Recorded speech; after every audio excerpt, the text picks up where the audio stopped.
ఢిల్లీ మద్యం కుంభకోణం కేసులో జ్యుడిషియల్ కస్టడీ భాగం ఢిల్లీ తిహార్ జైల్లో ఉన్న బీఆర్ఎస్ ఎమ్మెల్సీ కల్వకుంట్ల కవిత గారు మరోసారి అస్వస్థతకు గురయ్యారు. ప్రస్తుతం ఇందుకు సంబంధించిన విషయాలు కాస్త సోషల్ మీడియాలో వైరల్గా మారుతున్నాయి. అయితే మరి ఇక కల్వకుంట్ల కవిత గారికి వైరల్ ఫీవర్తో పాటు గైనిక్ సమస్యతో ఆమె బాధపడుతున్నట్లు సమాచారం వ్యక్తమవుతుంది. అయితే మరి దీంతో ఆమెను అధికారులు ఎయిమ్స్కు తరలించి వైద్య పరీక్షలు నిర్వహించారని అంటున్నారు.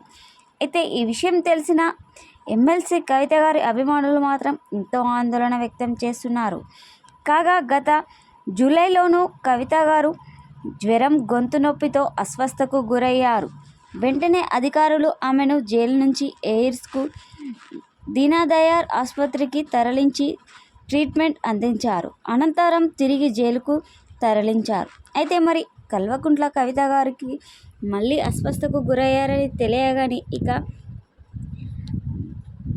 బీఆర్ఎస్ ఎమ్మెల్సీ కవిత గారి అభిమానులు మాత్రం ఇక ఎమ్మెల్సీ కవిత గారు మళ్ళీ ఇలా అస్వస్థతకు గురి కావడం ఏంటి అంటూ తన ఆరోగ్యం ఎలా ఉందో అని ఎంతో కంగారు పడిపోతున్నట్టు తెలుస్తుంది.